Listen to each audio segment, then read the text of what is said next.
Cable Raj character.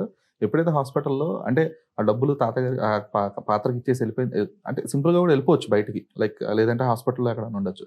But ఆ పాపతో దాగుడుమూతల sequence అనేది అది అంటే రిలీఫ్ అయ్యాడు.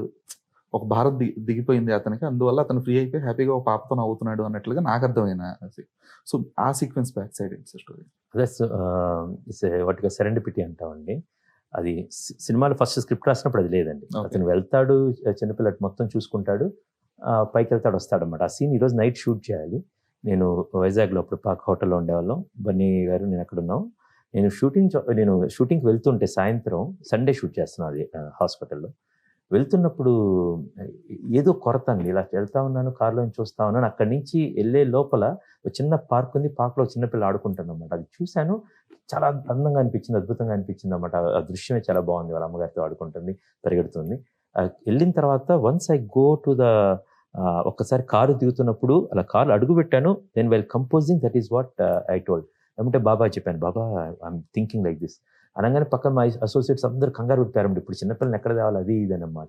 దెన్ పిలిచి ఉస్మాన్ గారని మా అసోసియేట్ ఉన్నారండి. ఉస్మాన్ విల్ డూ దిస్ అంటే ఇమ్మీడియేట్‌గా స్క్రిప్ట్‌లో చేస్తున్నాం. దెన్ ఉస్మాన్ అండ్ శ్రీనివాస్ గారని they both very good associates for me. అప్పుడు వాళ్ళు అమ్మాయి అంటే ఆయన అన్నారన్నమాట. సార్ అక్కడ పార్క్‌లోకి వెళ్లి వెతుకుతా ఉండండి. రియల్లీ అంటే మై అసోసియేట్స్ అండ్ మేనేజర్స్ అందరూ వెళ్లి పార్క్‌కెళ్ళి పిల్లల కోసం వెతుకుతా ఉండి నేను చెప్పాను ఇలా ఉంది పిల్ల అక్కడ ఆడుకుంటుందని. దే వర్ ఏబుల్ టు అక్కడి నుంచి ఓహ్! ఆ గనక పాపనే ఆ తీసుకొచ్చారా? పాపని తీసుకొచ్చారు. అదే పాప ఆడుకుంటుందన్నమాట. ఆ పాప ఓకే. వచ్చింది కానీ ఆ అమ్మాయి వేరే డ్రెస్‌లో ఉంది. ఇప్పుడు ఈ అమ్మాయి డ్రెస్ మార్చాలి, కొనాలి. ఆదివారం నైట్ అయింది. ఆల్రెడీ 9 అవుతుంది. ఇది చెప్పంగానే బన్నీ వచ్చాడు Bunny. He was also in the mood. అది చాలా most important sequences we are doing.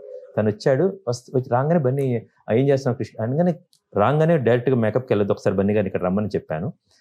Ganesh గారితోటి. ఆయన సార్ కదా ఆయన వచ్చారు. వస్తే బన్నీ ఇలా అనుకుంటున్నాను ఇక్కడ పక్కన అంటే ఎక్స్ట్రార్డినరీ క్రిష్. ఎలా అంటే ఆ అమ్మాయి కోసం అనుకునే టైంలో వీళ్ళెళ్లారు. ఆ అమ్మాయి దొరికిందండి, వస్తా అన్నారు అని. ఆ అమ్మాయి వచ్చింది. రాంగానే నేను సెట్‌లో కూడా తీసుకురాలేదు.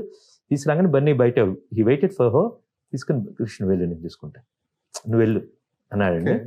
ఎళ్ళని ఆ అమ్మాయిని లోపలికి తీసుకెళ్ళి he got the chocolate gift. తను పరిచయం చేసుకొని తన పక్కన నేను పికబూ ఆడాలని చెప్పాను. ద వే లోపలికెళ్ళి so it's all we got one idea. అది last minute and it became iconic sequence.